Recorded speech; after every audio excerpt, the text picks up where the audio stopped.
नमस्कार दोस्तों, welcome on my YouTube channel legal and tax गुरु। मेरा नाम ठाकुर मकरेश कुमार भट्टरावत एडवोकेट है। आज मैं बड़ा ही एक महत्वपूर्ण विषय है जिसके बारे में आप लोगों से चर्चा करूंगा। मेरे कुछ व्यूवर्स हैं, कुछ लोगों ने मुझे व्हाट्सएप पे मैसेज किया है, कुछ लोगों ने मुझे कमेंट्स किया है, कुछ लोगों ने मुझे मेल करी है और उन्होंने मेरे से बोला है कि सर आरटीआई हम कैसे लगाएं, कहाँ पे लगाएं, किसके पास लगाएं, इसकी अपील हम कैसे करें, हम उसका प्रोसीजर किस तरीके से फॉलो करें कि जिससे कि हमें जो एसपीआईओ और सीपीआईओ है हमें इंफॉर्मेशन प्रोवाइड करें। तो आज इसके बारे में मैं आपसे चर्चा करूंगा। सबसे पहले मैं बात करता हूँ आरटीआई आरटीआई एक्ट का जो सेक्शन है हमारा। आरटीआई एक्ट हमारा 2005 में आया था। इसका एक सेक्शन है सेक्शन 5। वो सेक्शन हमारे से ये कहता है कि इंफॉर्मेशन आपने कहाँ लगानी है, किसके पास लगानी है, कौन पर्सन होगा जहाँ पे आपने इंफॉर्मेशन लगानी है। तो यहाँ पे हमारे पास में दो इंफॉर्मेशन प्रोवाइडर होते हैं जो हमें इंफॉर्मेशन देते हैं, एक स्टेट और एक सेंट्रल। अगर आप स्टेट के पास में लगा रहे हैं तो वहाँ पे हर डिपार्टमेंट के अंदर एसपीआई होता है, स्टेट ऑफिसर इंफॉर्मेशन ऑफिसर जो होता है वो हर स्टेट के अंदर होता है। इसके अलावा जो होता है हमारा सेंट्रल के अंदर एक होता है जिसको हम सीपीआई बोलते हैं, सेंट्रल पब्लिक इंफॉर्मेशन ऑफिसर। वो सेंट्रल के अंदर होता है। जो स्टेट के अंदर होता है उसे बोलते हैं हम स्टेट पब्लिक इंफॉर्मेशन ऑफिसर। तो एसपीआईओ शॉर्ट में बोलते हैं और सीपीआईओ शॉर्ट में बोलते हैं हम लोग।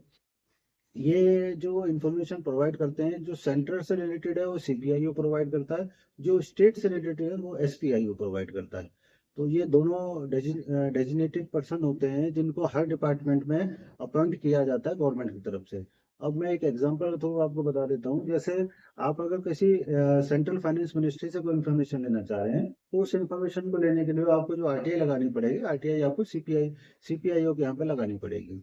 अगर इसके अलावा आप कोई इन्फॉर्मेशन स्टेट से रिलेटेड है, जैसे आप कोई पुलिस से इन्फॉर्मेशन लेना चाह रहे हो, डीसी से इन्फॉर्मेशन लेना चाह रहे हो, कोई रेवेन्यू डिपार्टमेंट स्टेट से पर्टिकुलर रिलेटेड है उसकी इन्फॉर्मेशन लेना चाह रहे हो, तो वो आपकी पर्टिकुलर उस डिपार्टमेंट में एसपीआईओ के यहाँ पे लगेगी। तो ये सेक्शन हमारा 5 जो ये कहता है कि किसके पास में किस तरीके से हमारी आरटीआई लगेगी। इसके बाद में बात करता हूँ हमारा जो आरटीआई एक्ट 2005 है उसका एक सेक्शन है सेक्शन 6, जो हमें कहता है कि रिक्वेस्ट फॉर ऑब्टेनिंग इंफॉर्मेशन, आप किस तरीके से इंफॉर्मेशन ले सकते हैं। तो मैंने अभी आपको बताया है कि आप एसपीआई के यहाँ पे भी अपनी रिक्वेस्ट दे सकते हैं और सीपीआईओ के यहाँ पे भी दे सकते हैं। वो रिक्वेस्ट आपकी रिटर्न में भी हो सकती है, आपकी वर्बल भी हो सकती है। अभी मैं वर्बल पे आऊंगा, पहले मैं रिटर्न पे एक बार बात करता हूँ। रिटर्न में आप देना चाहें तो रिटर्न में आपकी हिंदी में भी हो सकती है और इंग्लिश में भी हो सकती है और आपकी रीजनल लैंग्वेज जो उसमें भी हो सकती है। आप किसी में भी ये इंफॉर्मेशन आप उससे मांग सकते हैं। आरटीआई एक्ट के अंदर कहीं पर भी कोई ये प्रोविजन नहीं है कि पर्टिकुलर फॉर्मेट आरटीआई का क्या रहेगा। ऐसा कुछ नहीं है। जस्ट आपने एसपीआईओ के यहाँ पे या सीपीआईओ पे एज द केस में भी आपने अगर सीपीआईओ के यहाँ पे लगानी है तो सीपीआईओ के यहाँ पे, एसपीआईओ के यहाँ पे लगानी है तो एसपीआईओ के यहाँ पे। कोई भी आरटीआई का कोई पर्टिकुलर फॉर्मेट नहीं है। किसी भी तरीके का कोई गवर्नमेंट ने नोटिफाइड नहीं कर रखा है कि आपने इस पर्टिकुलर फॉर्मेट में ही इन्फॉर्मेशन मांगनी है। इतना जरूर है कि आपको जो इन्फॉर्मेशन आप मांग रहे हैं तो पर्टिकुलर डिपार्टमेंट का एड्रेस होना चाहिए, एसपीआई का एड्रेस होना चाहिए जिससे आप इन्फॉर्मेशन मांग रहे हैं। आपको क्या क्या इन्फॉर्मेशन चाहिए वो बिंदु वाइज आपको पॉइंट वाइज वो लिखना पड़ेगा, मुझे ये इन्फॉर्मेशन चाहिए। और अपनी उस इन्फॉर्मेशन के साथ में जो इंफॉर्मेशन लेने के लिए जो आरटीआई की जो हमारी कॉस्ट होती है वो हमारा 10 रुपीज होता है। आप कोई भी इंफॉर्मेशन मांग रहे हैं, आपसे कोई भी 10 रुपीज से ज्यादा फीस चार्ज नहीं कर सकता है, क्योंकि वो गवर्नमेंट नोटिफाइड है। 10 रुपीज ही आपको फीस पे करनी है, चाहे वो आप कैश भी दे सकते हैं। कुछ डिपार्टमेंट वाले कैश भी लेते हैं, कुछ डीडी लेते हैं, कुछ पे ऑर्डर लेते हैं। तो वो जैसे भी आपको कंफर्ट है आप वैसे उसे पे कर सकते हैं। सीपीआईओ के यहाँ पे भी सेम कर सकते हैं और एसपीआई के यहाँ पे भी।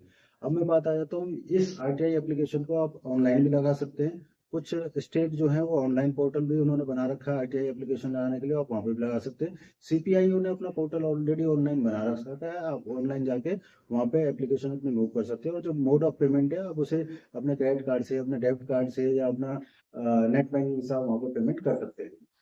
ये सेक्शन 6 कह रहा है। अब मैं आप बात करता हूँ यहाँ पे कि जो लोग ऐसे हैं कि जो रिटर्न में एप्लीकेशन नहीं दे सकते अपनी आरटीआई की, तो वो वहाँ पे डिपार्टमेंट के पास जाके अपनी इंफॉर्मेशन वर्बल भी दे सकते हैं।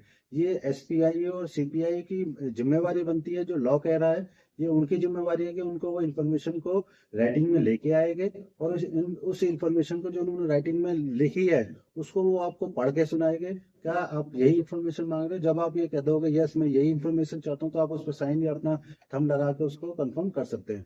अब वहाँ पे अगर कैश का प्रोविजन है तो आप वहाँ पर 10 रुपीज जो कॉस्ट है आप उसे 10 रुपीज वहाँ पे पे कर से वो इन्फॉर्मेशन वहाँ से ले सकते हैं। इसके अलावा अगर वहाँ पे प्रोविजन कैश देने का नहीं है तो वहाँ पे आप पे ऑर्डर वगैरह दे के भी आप ले सकते हैं।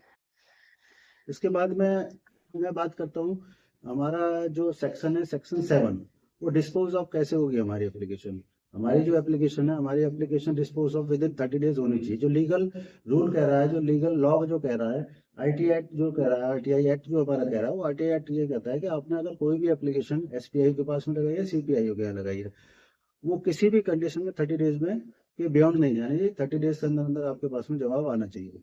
अगर एसपीआई या सीपीआई को ऐसा लगता है कि इन्फॉर्मेशन उनसे रिलेटेड नहीं है, तो पर्टिकुलर जिस डिपार्टमेंट से रिलेटेड वो इन्फॉर्मेशन, नियर बाय इन्फॉर्मेशन जिस डिपार्टमेंट से मिल सकती है, वो उस डिपार्टमेंट को विद इन 5 डेज उस इन्फॉर्मेशन को उसको प्रोवाइड, उस इन्फॉर्मेशन को उस आरटीआई के साथ में ट्रांसफर करेगा।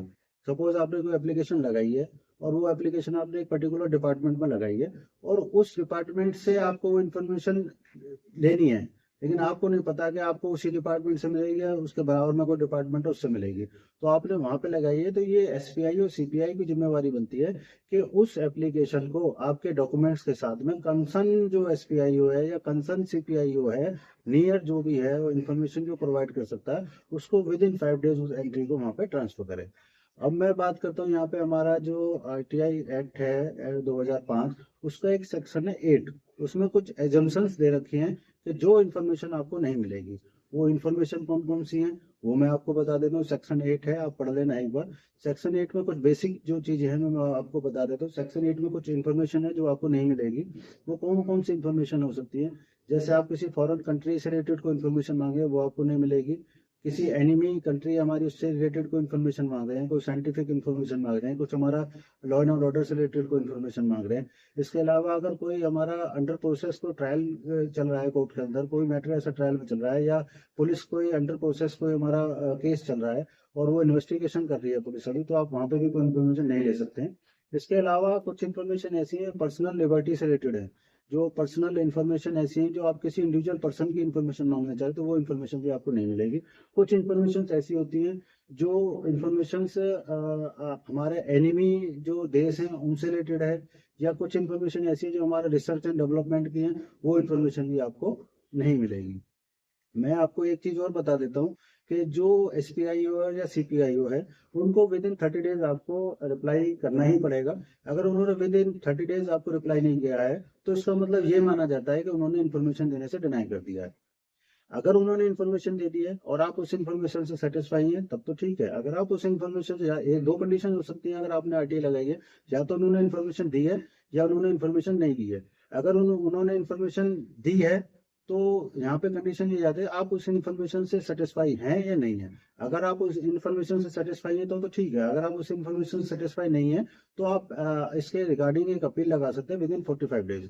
तो ये अपील का जो टाइम है, ये आप 45 डेज के अंदर इस अपील को, फ्रॉम विच डेट, ये डेट वो रहेगी जिस दिन आपको इन्फॉर्मेशन प्रोवाइड हुई है, एसपीआई से सीपीआई से इन्फॉर्मेशन आपको मिली है, तो आप विद इन 45 डेज आप इसकी अपील लगा सकते हैं। अपील आपको ग्राउंड्स ऑफ अपील लगाना पड़ेगा। आप किस वजह से अपील लगा रहे हैं, किस रीजन से आप अपील दे रहे हैं, तो आपको वो चीजें देनी पड़ेगी। एक है कि आपने आपने आरटीआई लगाई और आपको जवाब ही नहीं दिया गया है, तब भी आप उसमें अपील लगा सकते हैं। अगर कुछ जो एसपीआई हो, सीपीआई हो, उन्होंने आपको रिप्लाई दिया है, तो बकायदा वहां पर वो 3 चीजें उनको मेंशन करनी पड़ेगी अपने ऑर्डर में। पहली बात कि उन्होंने जो आपको इन्फॉर्मेशन प्रोवाइड करी है उसके बारे में आप वो लिखेंगे। इसके बाद में जो इन्फॉर्मेशन दी गई है विद इन टाइम दी गई है। तीसरा कि अगर आप इस इन्फॉर्मेशन से सेटिस्फाई नहीं है, तो वो अपीलेंट अथॉरिटी का एड्रेस भी उसमें डाल के देगा कि जो सेकंड अपीलेंट अथॉरिटी है वो कौन है। तो ये इन्फॉर्मेशन उसमें आपको मिलेगी। तो आप कभी भी आरटीआई लगाए तो आरटीआई के अंदर वो इन्फॉर्मेशन आपको प्रोवाइड होती है कि अपीलेंट अथॉरिटी कौन है। क्योंकि बहुत लोगों को ये कंफ्यूजन रहती है कि अगर इन्होंने जवाब नहीं दिया तो इसके हम अपील कहाँ लगाएं। अब मैं बात आ जाता हूँ कि आपने एसपीआई और सीपीआई के यहाँ पे भी अपनी एप्लीकेशन लगाई, उसने जवाब नहीं दिया आपको। इसके बाद में आपने अपनी जो अपील है, वो अपीलेंट अथॉरिटी, जो कंसर्न अपीलेंट अथॉरिटी है, फर्स्ट अपीलेंट अथॉरिटी, आपने वहां भी लगा दी, उसके बाद भी आपको जवाब नहीं दिया, तो आपके पास में लास्ट अपील का ऑप्शन होता है स्टेट अपील। अगर एसपीआई के अगेंस्ट में आप जा रहे हैं तो वो स्टेट इंफॉर्मेशन में जाएगी। अगर आप स्टेट इंफॉर्मेशन कमीशन में जाएगी। अगर आप सेंट्रल के उसमें जा रहे हैं तो सेंट्रल इंफॉर्मेशन कमीशन में जाएगी। तो ये दोनों डिपार्टमेंट है, इनका डिसीजन फाइनल डिसीजन होता है। ये सिर्फ एक बार डिसीजन को रिव्यू कर सकते हैं, लेकिन इनका डिसीजन जो है, चाहे वो स्टेट इंफॉर्मेशन कमीशन का हो या सेंट्रल इंफॉर्मेशन कमीशन का हो, उन दोनों का डिसीजन दोनों पार्टियों को बाइंडिंग होता है। दोनों पार्टियों को डिसीजन मानना पड़ेगा। धन्यवाद।